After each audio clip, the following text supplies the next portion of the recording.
Peace and Pan-Africanism. Good Garvey Day, brothers and sisters. Peace and Pan-Africanism. Good Garvey Day, brothers and sisters. Peace and Pan-Africanism. I want to pick up where we left off.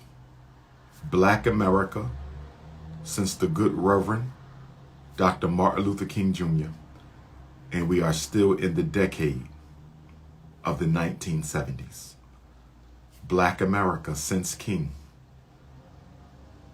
the 1970s, part 2. Brothers and sisters, February 29th, 1968, the Kerner Commission report was released. 462 pages. A study on the causes of the 1967 long, hot summer of race riots. The Kerner Commission found 5 things, among many others. Number 1, black frustration due to a lack of fair housing, education, social services, and a racist media. I'm quoting from the Kerner Commission. These are direct quotes. Number 2, white institutions created it, the ghetto. White institutions maintain it, the ghetto. White institutions condone it, the ghetto. Let's say it again. Quote, white institutions created it. White institutions maintain it. White institutions condone it. Number 3, quote, the Kerner Commission said America is moving into 2 societies, one black, one white, separate and unequal. 4, quote, the solution was to create jobs and diversify the police force.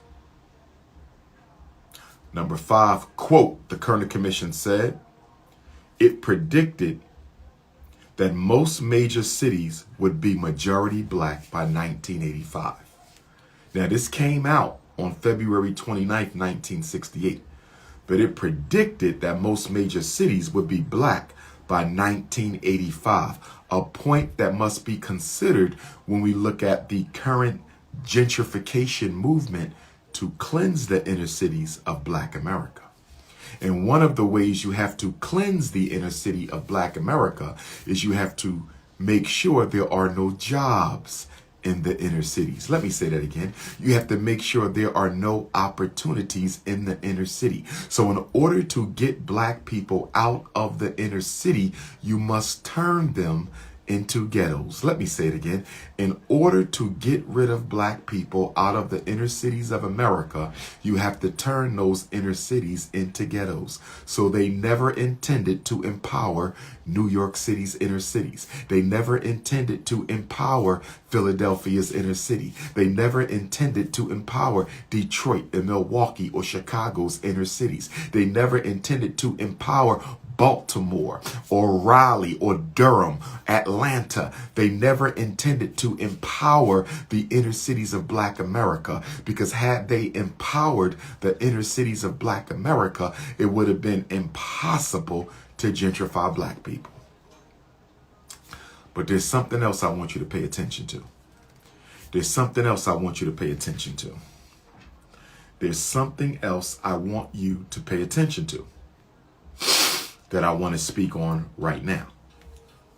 And that is the fact, brothers and sisters, that in addition to the Kerner report, which I believe is one of the single greatest motivations for Dr. King's assassination on April the 4th, because the Kerner Commission would give Dr. King everything he needed. The Kerner Commission would give Dr. King all the ammunition he needed for his upcoming economic revolution, his upcoming breadbasket campaign, brothers and sisters. So Dr. King had to die because the Kerner Commission report was released. Dr. King had to die because the Kerner Commission report was released. But there's something else I want to turn your attention to. And the other thing I want to turn your attention to is the fact that on June the 12th, 1967, on June the 12th, 1967, on June the 12th, 1967, the United States Supreme Court, in a case known as Loving versus Virginia, would give birth to the Snow Bunny crisis. On June the 12th of 1967, 10 months before Dr. King was assassinated. On June the 12th, 1967, 10 months before Dr. King was assassinated. On June the 12th, 1967, 10 months before Dr. King was assassinated, the United States Supreme Court would give birth to the Snow Bunny crisis in a case known as Loving versus Virginia. In a case known as Loving versus Virginia, the United States Supreme Court would strike down all remaining laws that would prevent interracial marriage. Let me say this again. I'm giving you the history of Black America according to the Prince of Pan-Africanism. I'm giving you the history of Black America according to the Prince of Pan-Africanism. On June the 12th of 1967, the United States Supreme Court would give birth to the Snow Bunny crisis in a famous case known as Loving versus Virginia. A white man, a European, a Caucasian by the name of Loving would sue for the right to marry a Black woman. A white man by the name of Loving would sue for the right to marry a Black woman. He was arrested in 1958 for daring to marry this Black woman. Virginia had a racial integrity law. The state of Virginia had a racial integrity law that didn't allow Blacks and whites to get married or cohabitate. When Loving married the Black woman, he violated the Virginia racial integrity law. He went to jail for 1 year. He sued the Virginia Supreme Court. He sued at the Virginia Supreme Court and he lost. So he took the case to the U.S. Supreme Court. He took the case to the U.S. Supreme Court. And after taking the case to the U.S. Supreme Court on June the 12th of 1967, on June the 12th, 1967, the Supreme Court outlawed all anti-interracial marriage laws in America. On June the 12th, 1967, the Supreme Court outlawed all remaining anti-interracial marriage laws. All anti-miscegenation laws were ruled unconstitutional by the U.S. Supreme Court on June the 7th, 1967. Why is this relevant? Why is this relevant? The reason the Loving decision is relevant, the reason the U.S. Supreme Court's Loving decision is relevant, which gave birth to the modern Snow Bunny crisis, which gave birth to the modern Snow Bunny crisis, the reason it is relevant is many white people, especially in the southern states, many Europeans, especially in the southern states, blamed Dr. King for the Supreme Court's decision. I'm going to say it again. Part of the motivation to kill Dr. King came from the Loving decision. The government was concerned about economic revolution, but the poor white man and the working class white man was concerned about social revolution. The government killed Dr. King for economic revolution, but the poor white man blamed King for the social revolution that the loving decision would give birth to. So one of the reasons white folks became so possessed with undermining Dr. King in the South was they blamed Dr. King for the loving decision that the Supreme Court gave birth to. Dr. King had nothing to do with it. Dr. King had nothing to do with it. Dr. King had nothing to do with it except for the fact that his I Have a Dream speech, except for the fact that his I Have a Dream speech did say he looked forward to an America where little white boys and little white girls could hold hands. He did say in the I Have a Dream speech on the March on Washington, 1963 March on Washington, he did say he hoped little white boys and little white and black, little white girls and little black girls and little white boys and little black boys could hold hands. That's all Dr. King said. But Dr. King's agenda was not to push interracial marriage. Dr. King's agenda was not to push interracial marriage, but because he fought for desegregation of public accommodations, any integrationist progress, any integrationist decisions, any integrationist laws would automatically be blamed on Dr. King. So the loving decision on June 12th of 1967, along with the release of the Kerner Commission on February 29th of 1968 that would give Dr. King all the ammunition he would need to lead his economic revolution, along with the fact that he was moving towards a greater embrace of revolutionary grassroots activism.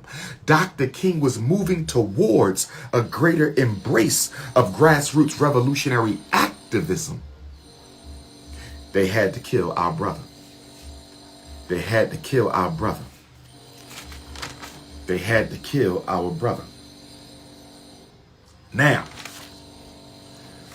right after they killed Dr. King, Dr. King's murder would ignite 100 riots in over 100 cities.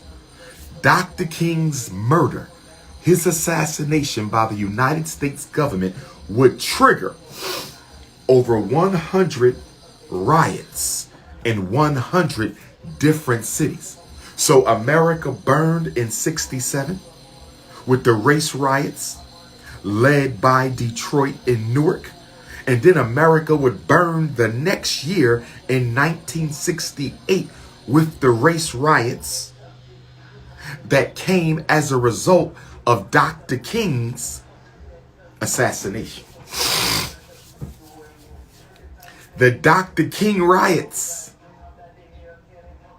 The Dr. King riots would slightly edge out the 1967 riots. The Dr. King riots were considered the most significant social unrest since the Civil War. The 1967 riots were also considered the most significant riots since the 1863 Civil War draft riots of New York. The Dr. King assassination riots were considered the most significant social unrest in America since the Civil War itself. That was April 4th. But they were not done killing black leaders. That was April 4th. But they were not done killing black leaders. That was April 4th. But they were not done killing black leaders. 2 days after they murdered Dr. King. 2 days after they murdered Dr. King on April 4th, they would murder little Bobby Hutton on April 6th of the Black Panther Party. 2 days after they murdered Dr. King on April the 4th of 1968, they would murder little Bobby Hutton, the youngest founding member of the Black Panther Party for self-defense in Oakland. Little Bobby Hutton Little Bobby Hutton, the first recruit of Huey and Bobby. Little Bobby Hutton, the first recruit of Huey and Bobby and the first treasurer of the Black Panther Party. The first treasurer, Little Bobby Hutton, became the first martyr of the Black Panther movement and the post-Dr. King and post-Malcolm era, when he was shot 12 times by Oakland police, accompanied by Eldridge Cleaver. 2 weeks before his 18th birthday, they assassinated Dr. King and Little Bobby Hutton 48 hours apart. They assassinated Dr. King and Little Bobby Hutton 48 hours apart. Rest in peace. I will be coming to Oakland. I will be coming to Oakland. I will be coming to Oakland. Stand up, Bay Area. The Prince will be coming. Let's continue. Let's continue. On April the 26th, the Bilderbergers would meet in Canada. The Bilderbergers would meet in Canada. For those of you who don't know about the Bilderberg, it is the ruling secret society of the planet Earth. Greater than the Illuminati, greater than the Skull and Bones, greater than the House of Rothschild, greater than the Rockefeller Trilaterals. The Bilderbergs, founded at the hotel where they held their first meeting, Hotel de Bilderberg in France, I believe it was. I'm going to do a whole podcast, second season Dr.P.O.P.A podcast. I'm going to do a whole podcast on secret societies that matter. Because all y'all know is Illuminati. Illuminati don't run this planet no more. They still have influence, but the Illuminati does not have the power of the Bilderbergers. I'll do a whole podcast on secret societies that Africans need to know about. But let's get back to this. So the Bilderbergers would meet in 1968. And the Bilderberg meeting would focus on suppressing Black revolution in America and Africa. Let me say it again. The Bilderbergers would meet in Canada on April of 1968. And one of the agenda items was how to suppress Black revolution in America and in Africa. And also discuss how they could keep the Pan-African movement from undermining white supremacy. The Bilderbergers discuss how do you keep the Black American struggle from uniting with the Black African struggle. See, this is why ADOS,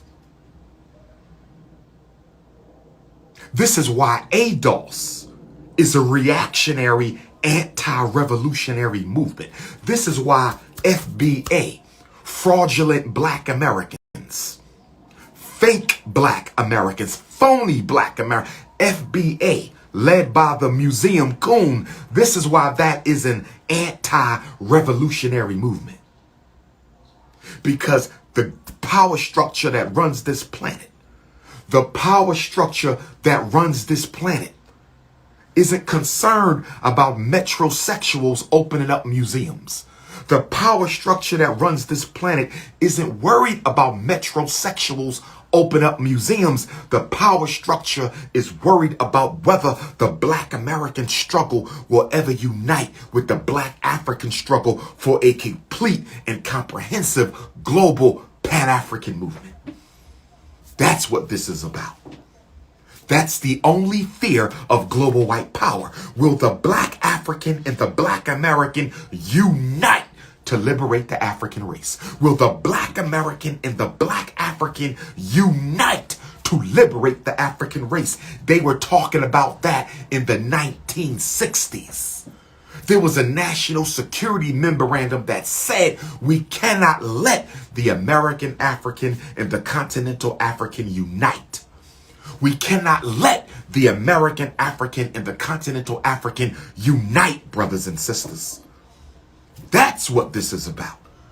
Don't let no metrosexual movie makers brainwash you about your agenda. Don't let no metrosexual movie makers brainwash you about what you should really be focused on, brothers and sisters. Now let us continue. On June 19th, 1968, on June 19th, 1968, on June 19th, 1968, the U.S. government gave Black America a Juneteenth gift. On Juneteenth, 1968, on Juneteenth, 1968, on Juneteenth, 1968, the United States government gave Black America a Juneteenth gift. What was the Juneteenth gift that the United States government gave Black America in 1968? What was the June 19th gift that Black America gave? Excuse me, what was the June 19th, 1968 gift that the U.S. government gave to Black America? On June 19th, 1968, the federal government passed the Omnibus Crime Control and Safe Streets Act of 1968. Please listen, this is important. Please listen, this is important. Listen up. What was the Omnibus Crime Control and Safe Streets Act of 1968? What was the Omnibus Crime Control and Safe Streets Act of 1968? It was a anti-crime bill. Anti-crime bill that was designed to reduce crime, coordinate law enforcement, increase the minimum gun age to 21, stop interstate gun trade, and it led to a 945% increase in incarceration. Y'all not listening.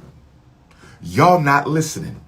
In order to undermine the Black Panther Party and the Black Liberation Army, in order to undermine the Black Panther Party and the Black Liberation Army in the aftermath of the Dr. King and Bobby Hutton murder, your U.S. Congress, the same Congress that won't give you the Emmett Till Anti-Lynching Act, the same Congress that won't give you the George Floyd Police Accountability Act, gave you the Crime Control and Safe Streets Act of 1968.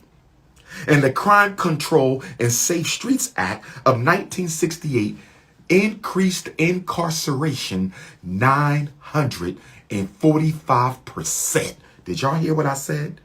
I'm going to say it again. The Crime Control Safe Streets Act that they passed right after they killed King and little Bobby Hutton to undermine the Black Power and Black Liberation Army, the Safe Streets Act of 1968 increased jail populations with Black people by 945%. It provided the police with new weapons. It gave them more police.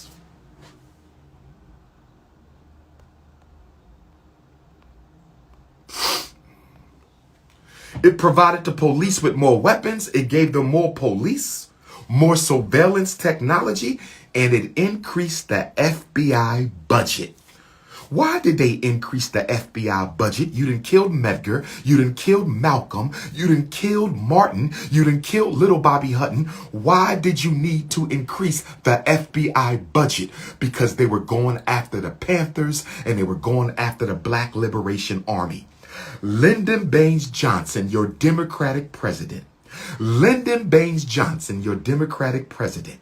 Lyndon Baines Johnson, your Democratic president, is the reason the police have been militarized in the Black community. I'm going to say it again. Lyndon Baines Johnson, your Democratic president, is the reason the police have been militarized in the Black community. Let us continue. Let us continue. On May the 27th of 1968, the Supreme Court orders all states to dismantle segregated public schools, quote, from the root to the branch. The Supreme Court ordered all states on May 27, 1968 to dismantle segregated schooling from the root to the branch in 5 areas: staff, faculty, transportation, extracurricular activities, and facilities. Listen to this. On May the 27th, 1968, the United States Supreme Court ordered all states to dismantle segregated education from the root to the branch in the 5 areas of facilities, staff, faculty, transportation, and extracurricular activities. So let me ask you a question. If the Supreme Court, 78, 88, 98, 08, 18, 25 years ago, the Supreme Court ordered all schools desegregated from the root to the branch, why are the schools still segregated? 55 years later, the schools are still segregated. 55 years later, the schools are still segregated. 55 years later, the schools are still segregated. If the Supreme Court ordered on May 27th, 1968, that all states dismantle segregation from the root to the branch, why do most black children still go to segregated public schools? I thought the Supreme Court was the judicial branch of the U.S. government. So why aren't the schools integrated? Not that we want them to be, but I'm showing you the hypocrisy of American justice and law. Not that we want them to be, but I want to show you the hypocrisy of American justice and law. And then on June 6, 1968, the white power structure murdered Senator Robert F. Kennedy. The Attorney General was murdered on June 6, 1968. Murdered. White power structure murdered him. And then on August the 26th of 1968, Bobby Seale, co-founder of the Black Panther Party, at Chicago's Democratic National Convention, had a rally. And he was arrested along with 7 others known as the Chicago 8, sentenced to 4 years. They accused Bobby Seale of plotting to disrupt the Democratic National Convention. And then in September of 68, Huey Newton is convicted of killing a cop. Huey Newton is sentenced to 2 to 15 years. A new trial was ordered for Huey P. Newton, and his sentence was overturned, and he was released in 1970 after the California Court of Appeals reversed Huey P. Newton's conviction. On October the 12th of 1968, Equatorial Guinea gains its independence from Spain. Shout out to all my continental Africans from Equatorial Guinea who just celebrated your independence this past October 12th. We stand in solidarity with you. Equatorial Guinea, Black African power. Equatorial Guinea, peace and Pan-Africanism. All Africans on the continent, we are one people, one race, one nation, one family. October the 22nd, 1968, in order to further undermine the Black power and Black liberation movements. On October the 22nd, 1968, so this is the 55th anniversary of the Gun Control Act. October 22nd, 1968 to October 22nd, 2021. October the 22nd, 1968 to October the 22nd, 2021. The Gun Control Act. What was the Gun Control Act of 1968?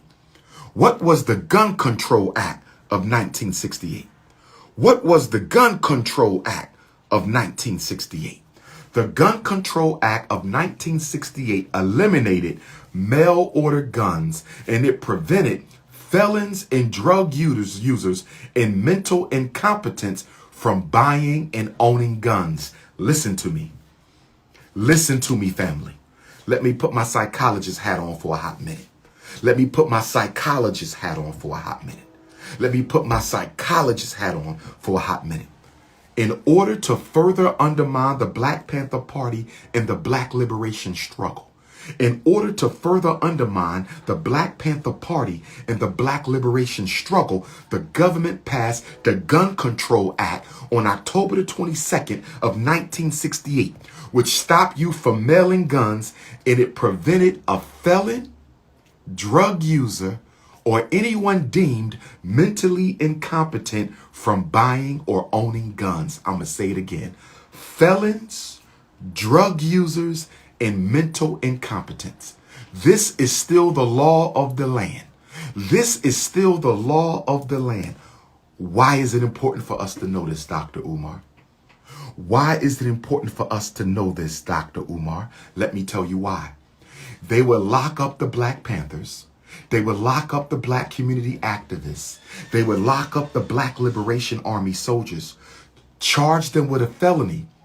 And because they were charged with a felony, they could no longer carry arms. Do you see how this works?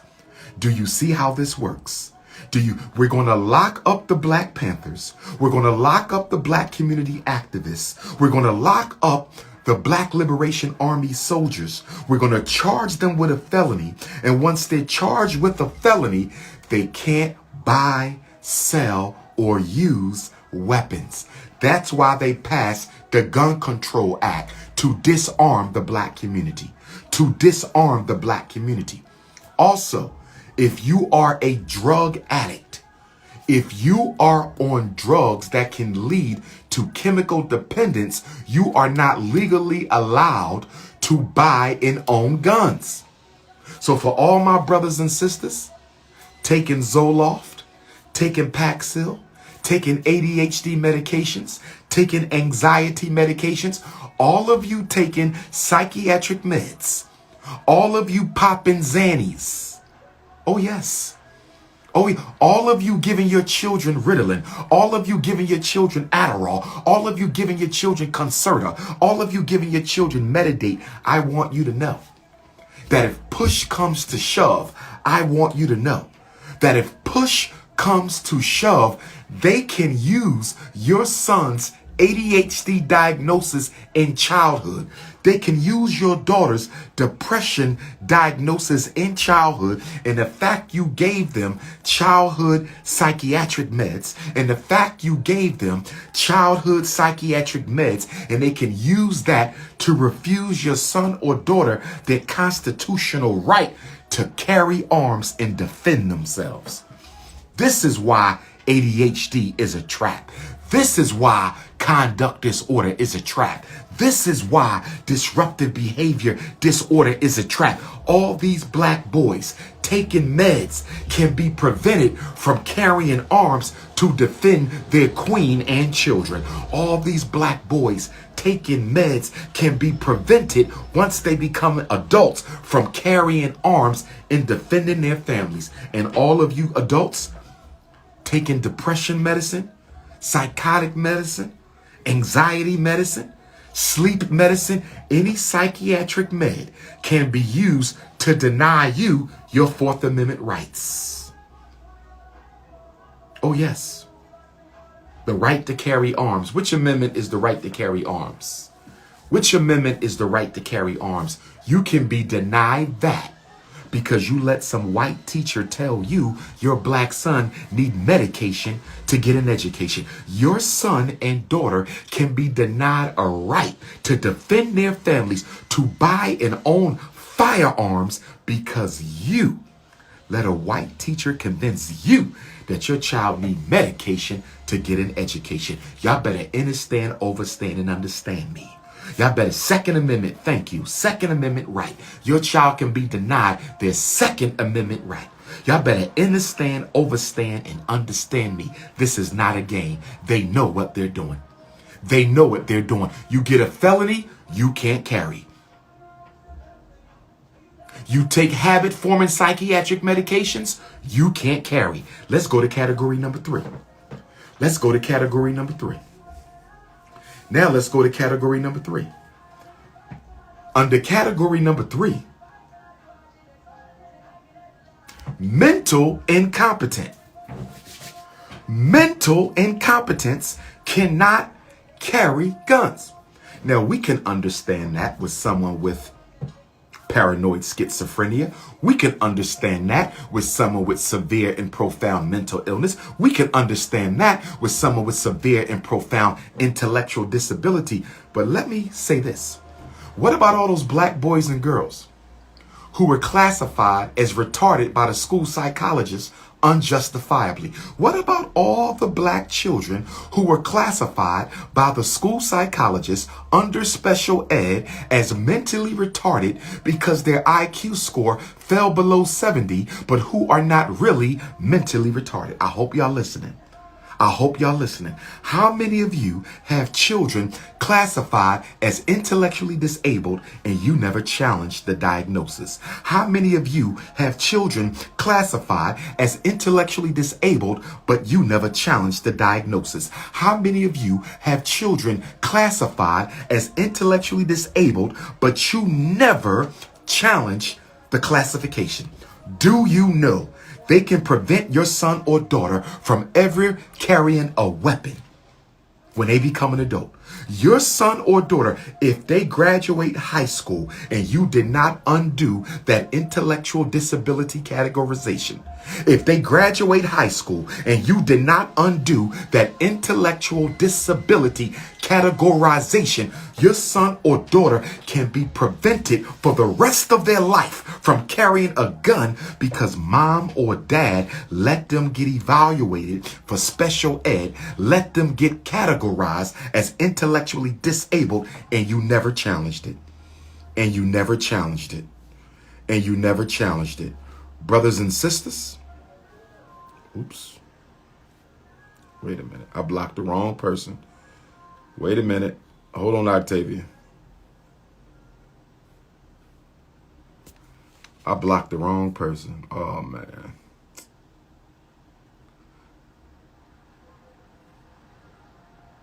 Octavia Carter. That's my Facebook wife. I blocked her by accident. How do you unblock on Facebook?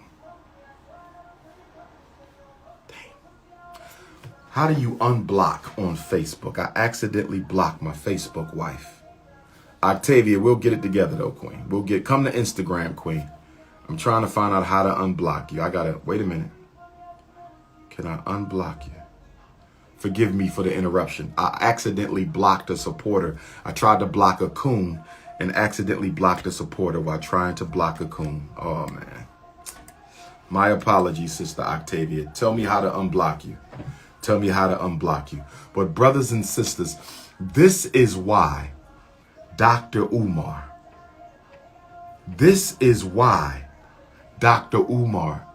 does free review of intellectually disabled evaluation reports for black children. This is why Dr. Umar does free review of intellectually disabled evaluations for black children. This is why Dr. Umar does free review of intellectually disabled evaluations for black children. Don't let your child graduate. Don't let your child graduate from high school classified as intellectually disabled if they are not, because that can be used to prevent them from ever carrying a weapon. Let's continue.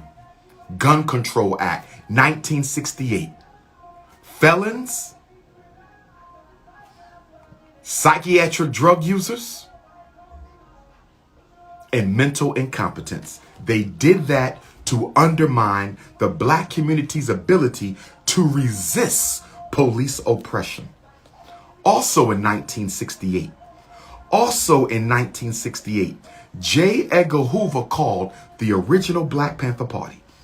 J. Edgar Hoover, right after they killed King the same year, called the Black Panther Party the greatest threat to the internal security of the country. The greatest threat to the internal security of the country. The greatest threat to the internal security of the country. And then in 1968, the Black Panther Party My heroes, the Black Panther Party. Our heroes, the Black Panther Party. Our ancestors and elders, because some of them are still here, had a free breakfast and clinic program. Free breakfast and clinic program. Free breakfast and clinic in the elementary schools was started by the Black Panther Party in the community in order to undermine the influence of the Black Panther Party. In order to undermine the influence of the Black Panther Party, the U.S. government started giving free breakfast in the schools. The government was not giving breakfast before the Panthers was giving breakfast. The government was not giving breakfast before the Panthers was giving breakfast. The government was not giving breakfast before the Panthers were giving breakfast. Brothers and sisters. Okay? It was the Black Panthers who started the free lunch. And to undermine the Panthers, the government started giving out free lunch. And the Panthers had clinics in the community, so the government started putting clinics in the high schools because the Panthers were doing it. The government copied the Panthers. Of course, Garvey did it even before them. But in recent times, it was the Panthers who was feeding our babies and giving out health care in the community. And to undermine the love that the Black community was having for the Panthers, the government started putting free breakfast and lunch in the schools with the health care clinics. And then in 1968, to appease Negroes, in 1968, in order to appease Negroes, your President Lyndon Baines Johnson, a Democrat, signed an executive order requiring affirmative action in hiring and government contracts for women, not for Black people, for women. See, this is the beginning of the feminism, modern feminism, which was invented and financed by the CIA. Modern feminism, which was invented and financed by the CIA. Modern feminism, invented and financed by the CIA. J. Edgar Hoover, Lyndon Baines Johnson in 68 signs the executive order requiring affirmative action in hiring and government contracts for women, not blacks, for women. You see that? So you already see Dr. King only been in the grave a few months. Dr. King only been in the grave a few months. Dr. King only been in the grave a few months, and they're already promoting the white woman's agenda above the Black community's agenda. They're already promoting. Dr. King only been dead 5 months. They're already promoting the woman's agenda over and above the Black community agenda. And then in 68, Henry Lewis became the first Black conductor of a major American orchestra. One thing you're going to see when we get into the 70s, they start giving Black people a lot of tokenism. They started giving Black people a lot of tokenism. Black faces in high places, Black faces in new places. Tokenism. Black faces in high places, Black faces in new places. Tokenism. Black faces in high places, Black faces in new places. They started giving us tokenism as a distraction from tokenism as a distraction from qualitative systemic change. We still fall for that strategy today. We still fall for that strategy today. We still fall for that strategy today. They'll give you a Barack Obama. They'll give you a Colin Powell, rest in peace. They'll give you a Condoleezza Rice. They'll give you a Clarence Thomas. They'll give you a Kamala Harris. And you think that means progress for the group because a few tokens were put in some new places. Stop falling for the okie doke. Stop falling for the okie doke. Stop falling for the okie doke, brothers and sisters. 1968, Fred Hampton. 1968, Fred Hampton. 1968, Fred Hampton. In 1968, Fred Hampton, a youth activist, joins the Black Panther Party. In 1968, the same year that Dr. King and little Bobby Hutton is murdered, Fred Hampton, how old was Fred? 20 years old, joins the Black Panther Party, quickly becoming the Illinois chair of the Black Panther Party. Illinois Black Panther Party chair, Fred Hampton, 1968. January 1st, 69. We get into the 70s. We get into the 70s. We get into the 70s, brothers and sisters. You better strap on your seatbelt. You better strap on your seatbelt. And by the way, I will be the history and political science teacher at the Frederick Douglass Marcus Garvey Academy for your sons. I will be the political science teacher at the Frederick Douglass Marcus Garvey Academy for your sons. Hit the Cash App, $FDMG School. Hit the Cash App, $FDMG School. Hit the Cash App, $FDMG School. Hit the PayPal, International Africans, paypal.me/FDMG Academy. Hit the PayPal, International Africans, paypal.me/FDMG Academy. On January the 1st of 1969, on January the 1st of 1969, Michael Jackson and the Jackson 5 signed to Motown Records and dropped the #1 hit, ABC. It's just easy as 1, 2, 3, do, re, mi, ABC, baby, you and me, girl. Rest in peace to Michael Jackson, the greatest who ever did it. Rest in peace to Michael Jackson, the greatest who ever did it. But on January 1st, 1969, Michael Jackson and the Jackson 5 signed to Motown Records and dropped the hit record, ABC. That means Africans, blacks, and coons. Conscious Africans, conscious blacks, and coons. ABC. It's just easy as 1, 2, 3. I just see a coon next to me. Coons can be, coons know me, coons we see. Let's continue. Let's continue, brothers and sisters. On January 17th, 1969, tragedy would hit the Black Panther Party in California. On January the 17th of 1969, tragedy would hit the Black Panther Party in California when Alprentice Bunchy Carter, rest in peace to our great ancestor, Alprentice Bunchy Carter and John Huggins, leader of the West Coast Black Panther Party, were shot and killed on the UCLA campus, Campbell Hall, by members of Maulana Karenga's United Slave Organization. On January the 17th, 1969, our ancestors, Alprentice Bunchy Carter and John Huggins, were ambushed on the campus of UCLA inside of Campbell Hall, shot dead by members of Maulana Karenga's United Slaves Movement. Maulana Karenga was not present from what I understand.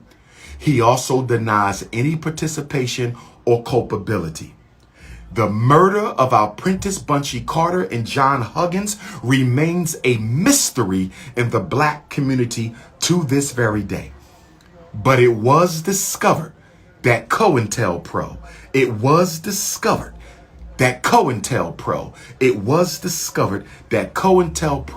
instigated the rivalry between the Black Panther Party and the United Slaves.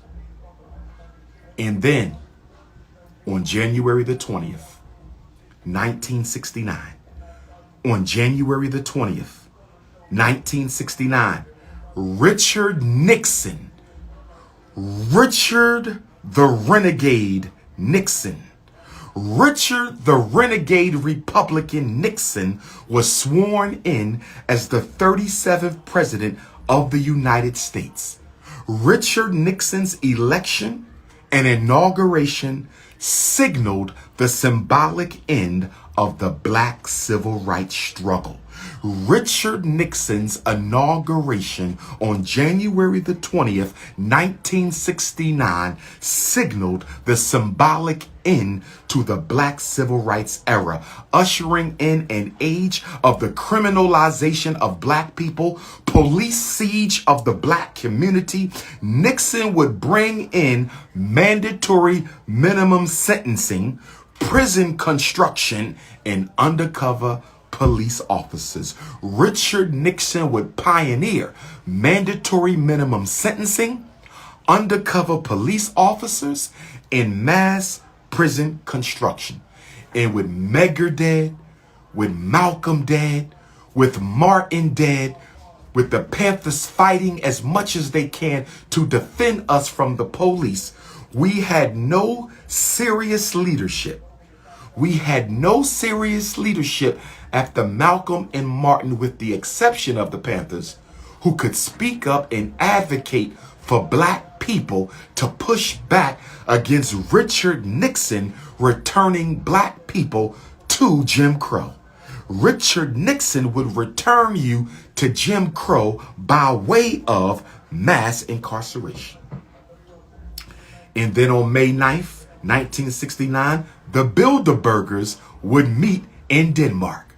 The Bilderbergers will meet. When I do the Bilderberg podcast, we're going to get into that.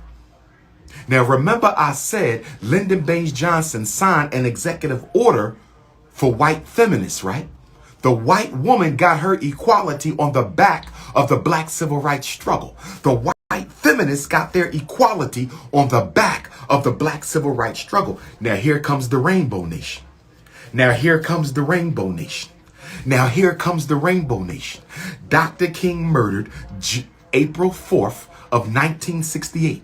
On July the 19th of 1969, 1 year and 3 months later, Dr. King's grave was not even cold yet. 1 year and 3 months later, on July 19th, 1969. Hold on.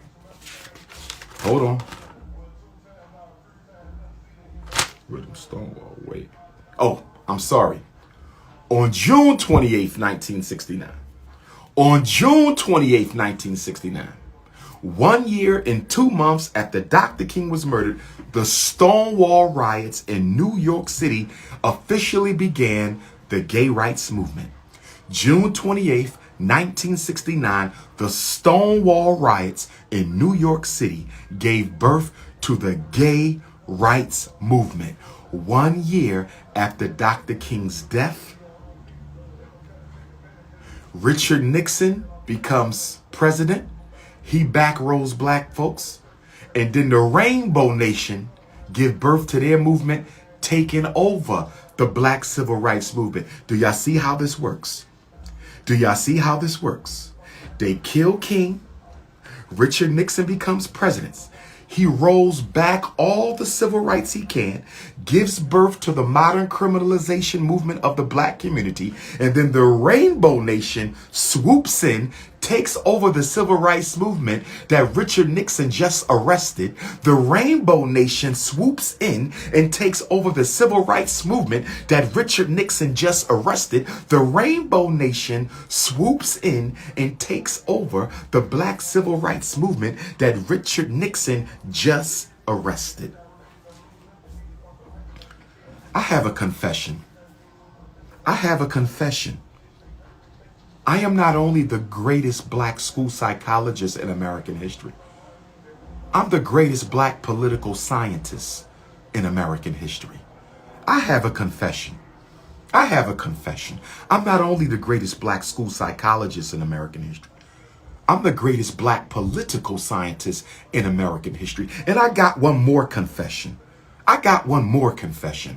On top of being the greatest black political scientist in American history and the greatest black school psychologist in American history, I'm taking the LSAT in January to go to law school. I want to be the greatest black educational attorney of all time. I'm already the greatest black school psychologist of all time. I'm already the greatest black political scientist of all time. I want to be the greatest black educational attorney of all time. I'm taking the LSAT in January. I've made up my mind. I'm taking the law school admission test in January. I've made up my mind. Enough playing with you coons. Enough playing with these coons. Let's make it pop. Let's get back. So Richard Nixon becomes president January 20th of 1969. The Rainbow Riots are June 28th, 1969. New York City Rainbow Riots take over the civil rights movement. Attorney Ifatunde. Attorney Ifatunde. Psychologist Ifatunde, political scientist Ifatunde, author Ifatunde, orator Ifatunde, attorney Ifatunde.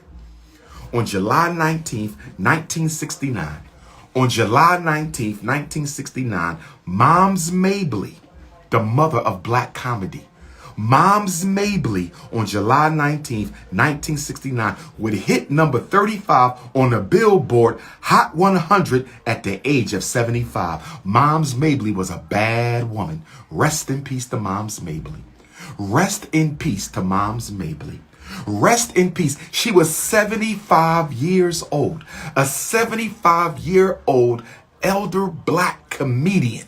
A 75-year-old elder black comedian, Moms Mabley, would hit 35 on the Billboard Top 100 at the age of 75, becoming the oldest living person to ever score a top 40 hit. Moms Mabley, she still holds the record.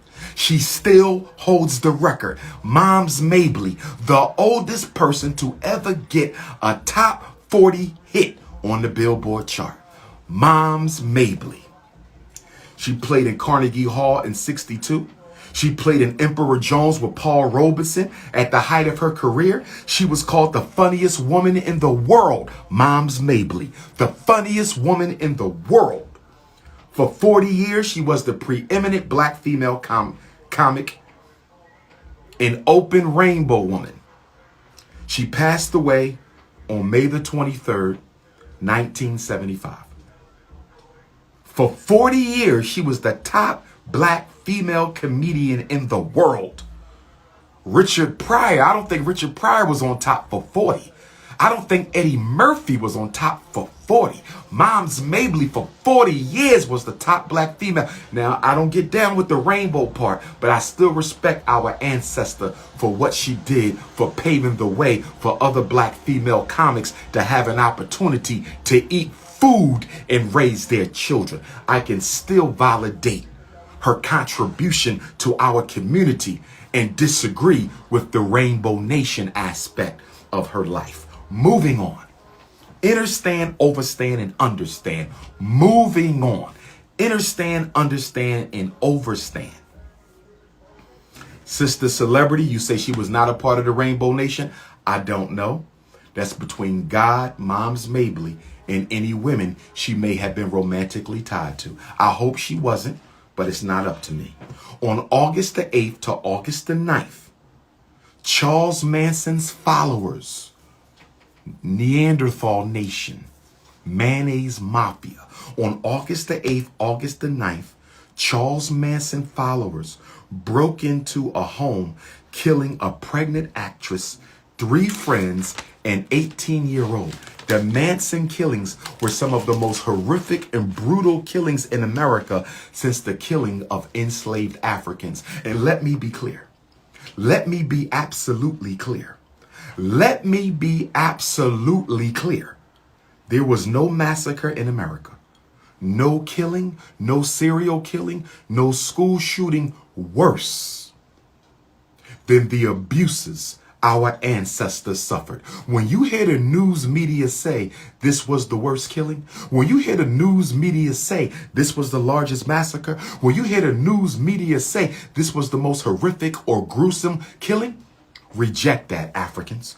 Unapologetically reject that. Because when they say that this is the worst, they are automatically disqualifying what happened to our ancestors.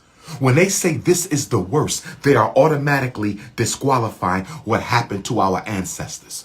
When they say this is the worst, they are automatically disqualifying what happened to our ancestors. No shooting in Virginia can be worse than what they did to our ancestors in Virginia. No massacre in Pennsylvania can be worse than what they did to our ancestors in slavery. Nothing they do in Georgia can be worse than what they did during the enslavement of our ancestors. So don't you ever let them manipulate you into thinking this is the worst tragedy in American history. Hell no. The worst tragedy in American history was the dehumanization, the suffocation, suffocation, extermination extermination of African people in America. That's the worst tragedy in every state in this country. Period. Point blank. End of story.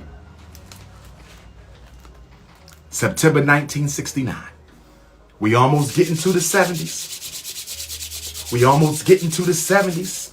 September 1969. Ho Chi Minh, who admittedly studied Garvey.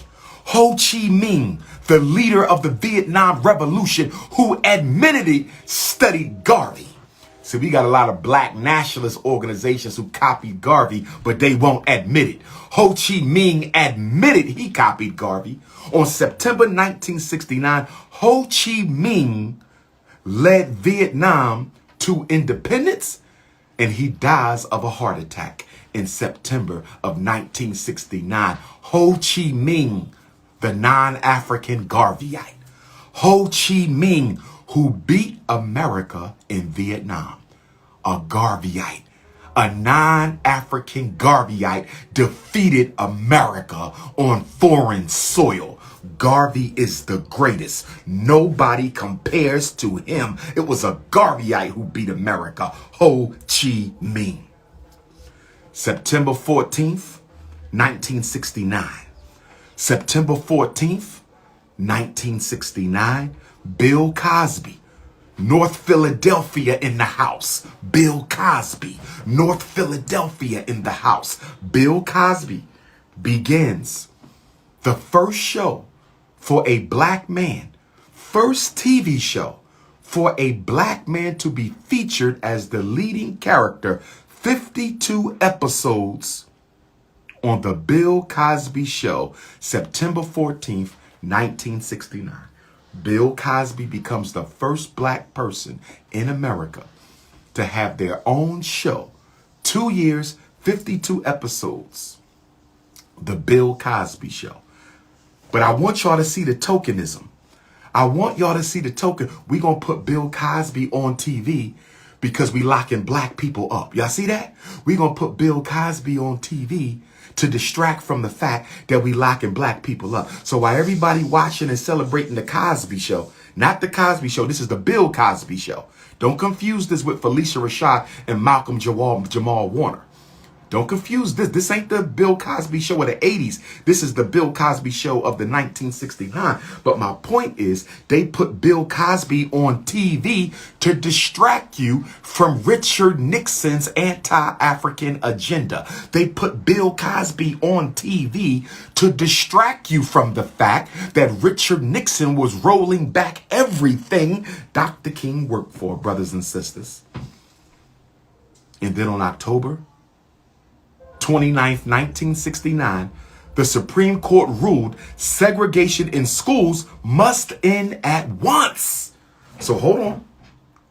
1954, the Supreme Court said segregation has no place and schools must be desegregated at all deliberate speed, right? All deliberate speed. That was in 1964. And then in 1968, they said the schools must be desegregated from the root to the branch. And then 1969, the Supreme Court comes back a third time. A third time.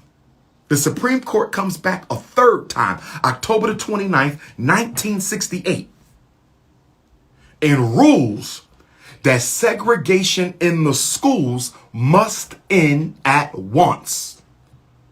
Y'all follow me? Y'all follow me? So can somebody tell, why did the Supreme Court have to make 3 decisions for the schools to desegregate, and in 2021, they still segregated? Somebody help me. This is why I'm going to law school. This is why I'm going to law school. I want to argue this case in front of the U.S. Supreme Court. Law offices of intellectual Ifatunde, attorney at law. Law offices of intellectual Ifatunde, attorneys at law. The Supreme Court desegregated the schools in 54. Said that segregation in the schools must be dismantled from the root to the branch in 68. And then in 1969, they came back again 3 times and said the schools must desegregate at once. Can somebody tell me why the schools are not desegregated yet?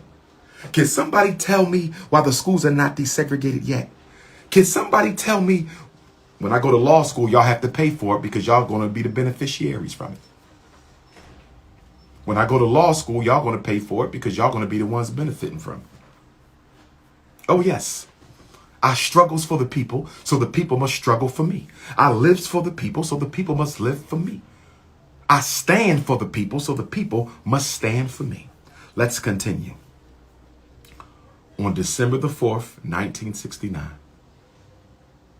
On December the 4th, 1969, one of the greatest black intellectuals, one of the greatest black organizers, one of the greatest black young leaders and voices in American African history would be assassinated. Fred Hampton. Fred Hampton. Fred Hampton, chairman of the Illinois Black Panther Party, along with Mark Clark. Mark Clark was assassinated in his sleep when his Kool-Aid was drugged by his bodyguard who provided the police with a sketch of the Chicago Panther House. He was 21 years old. 21 years old, they assassinated Fred Hampton. Why did they kill Fred Hampton at that time? He had just came back from a Black Panther Party Central Committee steering meeting. Fred Hampton had just been elected the national spokesperson. Fred Hampton had just been elected the national spokesperson for the Black Panther Party, and the FBI said, hell no. We can only dream about what the great Fred Hampton would have done for Black America had the FBI not assassinated him. We can only dream about what the great Fred Hampton would have done for Black America had he been allowed to carry out his destiny. Rest in peace to Fred Hampton. That is one gravesite I need to visit. I don't know if he's buried in Chicago. My Chicago Africans, where is Fred Hampton buried? My Chicago Africans, where is the late great Fred Hampton buried? My Chicago Africans, where is the late great Fred Hampton buried? Rest in peace. And then 5 days later, 5 days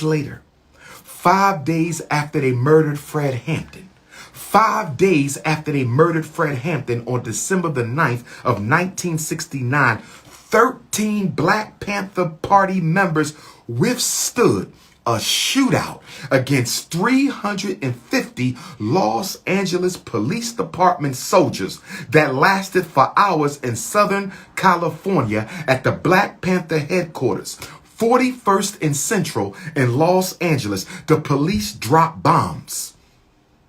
But Geronimo Pratt, rest in peace, Geronimo Pratt, who went to jail for a crime he didn't commit until it was overturned by Johnny Cochran, who was also murdered by the power structure. Rest in peace, Geronimo Pratt and Johnny Cochran. Rest in peace, Geronimo Pratt and Johnny Cochran. Rest in peace, Geronimo Pratt and Johnny Cochran.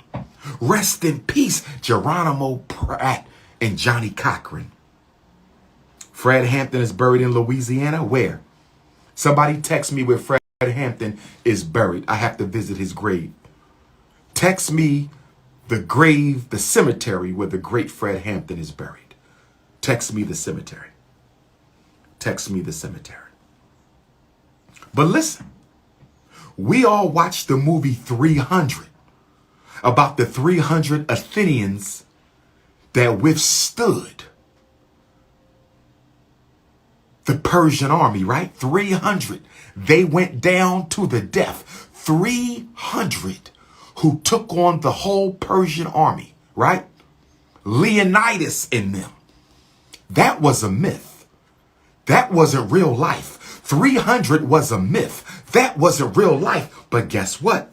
Those 13 Black Panthers at 41st and Central in Los Angeles on December the 9th of 1969, that was the real 300. Those 13 Black Panthers at 41st and Central in Los Angeles who withstood 350 police bombs and ammunition, smoke bombs and grenades and bullets. They stood up to the Los Angeles police with Geronimo Pratt as their lead. That was the real 300. That was the real 300. That was the real 300.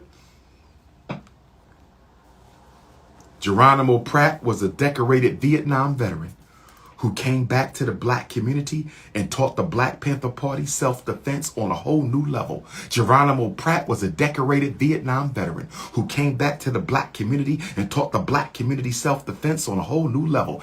Geronimo Pratt was a decorated Vietnam veteran who came back to the Black community and taught the Black Panther Party self-defense on a whole new level. Rest in peace to my ancestor, Geronimo Pratt.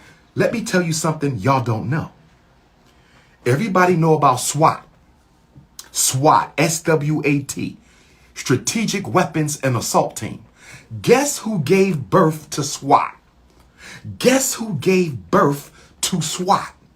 SWAT was born during the December 9th, 1969 raid of the Black Panther Party Los Angeles headquarters at 41st and Central. It was the first time ever. It was the first time ever that SWAT was used in order to put down a rebellion.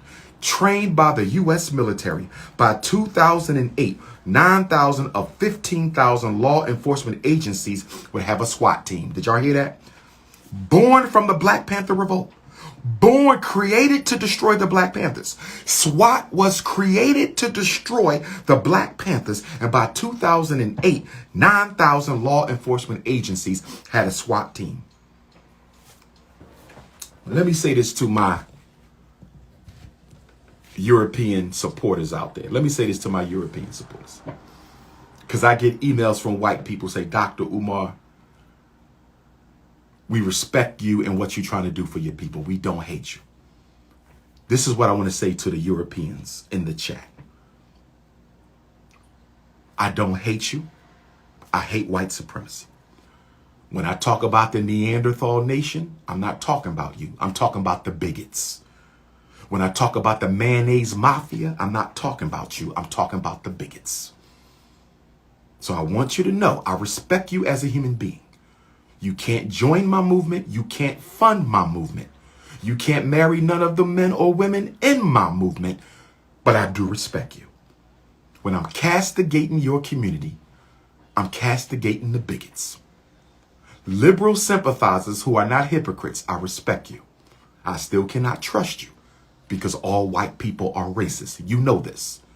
All of you want control of the resources, the opportunities, and the privileges, but I do respect you. If it doesn't apply, let it fly. If it doesn't apply, let it fly. If it doesn't apply, let it fly. Continuing on.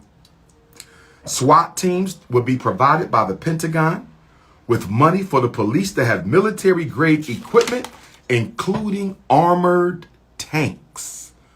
Armored tanks in the Black community as a result of SWAT. Woo! We almost to 1970. We almost to 1970.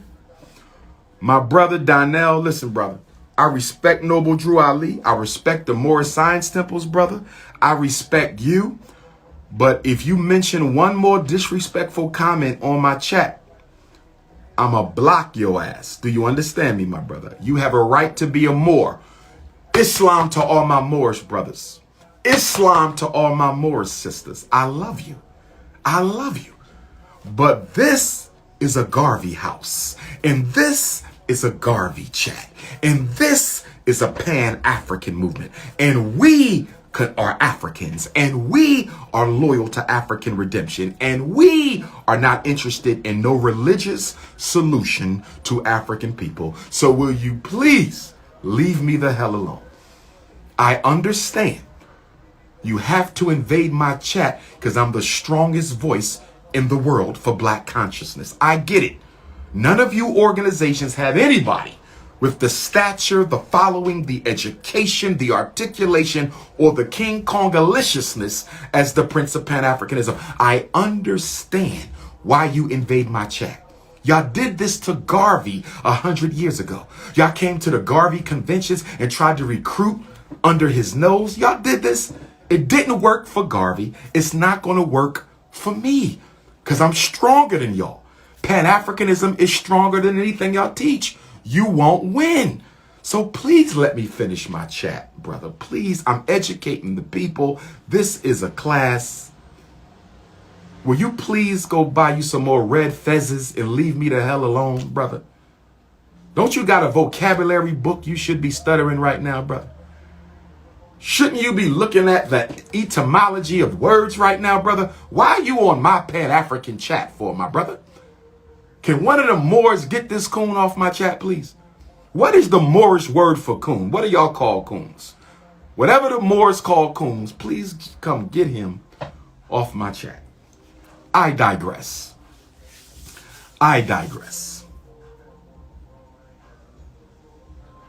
December 1969. Richard Nixon implements the first military draft lottery since World War II. December 1969, Richard Nixon implements the first military draft lottery since World War II. Many white men flee to Canada to avoid going to the war. Many white men flee to Canada to avoid going to the war. 1969, Supreme Court declares that all deliberate speed standard of school desegregation handed down during 1954 was no longer constitutional and orders immediate desegregation of Mississippi schools. The Supreme Court been talking, but nobody been listening. The Supreme Court, this is 4 Supreme Court decisions to desegregate the schools, nobody listening. So the Supreme Court don't run nothing in this country when it comes to black folks, now do it. The Supreme Court don't run nothing in this country when it comes to black folks, now do that. 4th time, Supreme Court 1969 once again says all deliberate speed is unconstitutional and desegregation must happen. And here we are, 2021. Desegregation still ain't happened. And then in 1969, on the mother continent of Africa, 1969, the mother continent of Africa, 3 major African revolutionary leaders are assassinated.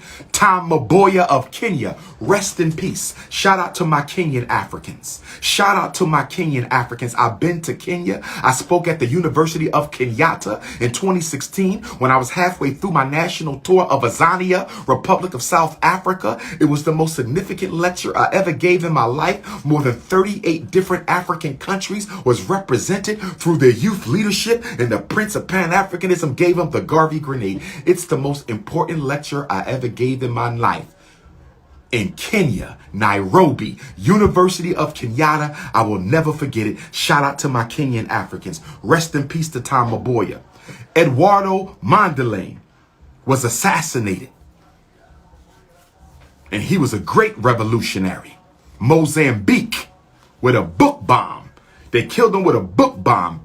And Abdi Rashid Shermeek, 2nd president of Somalia, was murdered by his bodyguard. 3 Pan-Africanists. Tom Mboya of Kenya, Eduardo Mondlane of Mozambique, they killed him with a book bomb. And Abdi Rashid Shermeek. Almost sounds like Jermaine Shoemake Umar Rashad, huh? Abdi Rashid Shermeek. Almost sound like Jermaine Shoemake Umar Rashad. My names, don't it? The 2nd president of Somalia was killed by his bodyguard. You can't trust your right-hand man in this game. You can't trust your right-hand man in this game. You can't even trust your right-hand man in this game.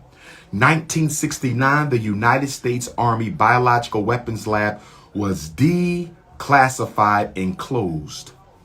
We know that's a lie. In 1969, the United States Army's Biological Weapons Lab was declared closed.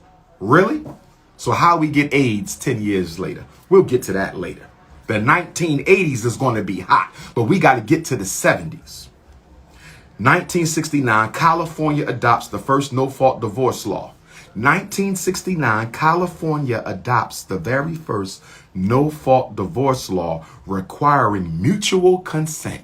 California, 1969, the very first no-fault divorce law in the United States. Also in 69, Richard Nixon begins to withdraw troops out of Vietnam, reducing the number of troops in Vietnam from 550,000 to 69,000. They start bringing the troops home from Vietnam. And Governor Ronald Reagan, white supremacist racist Governor Ronald Reagan, has Angela Davis fired. Ronald Reagan has Angela Davis fired from UCLA as a professor because she was a registered communist and had to be provided with 24-hour security around the clock on campus due to the death threats against her life. Ronald Reagan fires Angela Davis from UCLA for being a communist.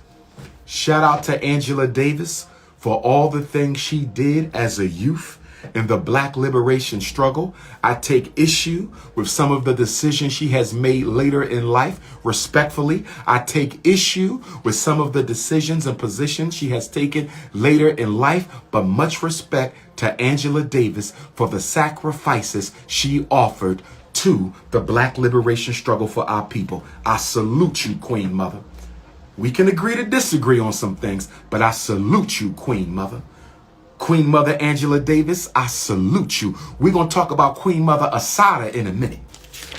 We're going to talk about Queen Mother Assata in a minute. We're going to talk about Queen Mother Assata Shakur in a minute. But let me say this. I will be in Chattanooga, Tennessee, Thursday, November the 4th from 2 to 8. I will be in Chattanooga, Tennessee, Thursday, November the 4th from 2 to 8. I will be in Chattanooga, Tennessee, November the 4th from 2 to 8. Free event, lecture, Q&A, book signing. 2 to 4, lecture, Q&A. 4 to 8, drop-in, book sign, special ed clinic. Atlanta, Georgia, Friday, November the 5th, 6 to 9 lecture, doors at 5. Atlanta, Georgia, 6 to 9 lecture on Friday, November the 5th, doors at 5. Chattanooga free, Atlanta free. Chattanooga free, Atlanta free. Chattanooga 2 to 8, Atlanta 6 to 9. Chattanooga 2 to 8, Atlanta 6 to 9. Saturday, I'm still deciding where I'm going to be on Saturday, November the 6th. We might end up in Mobile, Alabama. We might end up in Columbus, Georgia. We might end up in Columbia, South Carolina. If you are too, I was looking for Birmingham in Mobile, but we couldn't get a spot in Birmingham or Mobile. So if you live in Birmingham, we got a spot in Mobile, but Mobile is 4.5 hours from Atlanta. I was looking for Birmingham or Montgomery. If you have a space in Birmingham or Montgomery, get at Dr.Umar. I looked at Jacksonville, Florida, but y'all 4.5 hours too. So if you have a place and a space we can use for free, and you are no more than 3 hours from Atlanta, if you have a space and a place that we can use for free, and you are no more than 4 hours from Atlanta, I'm willing to grace your space with a free lecture event and book signing with the Prince of Pan-Africanism. Wednesday, November the 10th, Everlasting Life Cafe, Capitol Heights, Maryland. Contact the restaurants for tickets. Wednesday, November the 10th, lecture 6 to 9, Capitol Heights, Maryland. Everlasting Life Cafe. Contact the restaurant for tickets or go to elifepresents.com. Nat Turner Land, Thursday, November the 11th, Nat Turner celebration, 190th memorial of the execution of the greatest black revolutionary in American history will be on Thursday, November the 11th. Go to natturnerlibrary.com. Go to natturnerlibrary.com. Go to natturnerlibrary.com. Friday, November the 12th, Kroc Center, Norfolk, Hampton Roads, 7 cities. Friday, November the 12th, Kroc Center, Hampton Roads, Norfolk, Virginia. Chesapeake, you better be there. Virginia Beach, you better be there. Suffolk, you better be there. Hampton, you better be there. Newport News, you better be there. Newport, you better be there. Albany, New York, Black Expo. First time ever. Albany, New York, Saturday, November the 13th, Black Expo. First time ever. Albany, New York, Saturday, November the 13th, Black Expo. Prince of Pan-Africanism debut. Great Blacks in Wax Museum. Great Blacks in Wax, Baltimore, Harriet Tubman City, Frederick Douglass City. Stand up, Great Blacks in Wax, 1601 East North Avenue, 2 until 8 on Sunday, November the 14th. Sunday, November the 14th.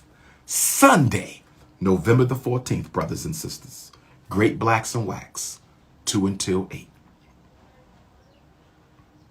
If you need the flyer for any of the events, text my phone. If you have a space 3 hours out of Atlanta for an event on Saturday, November the 6th, please let me know.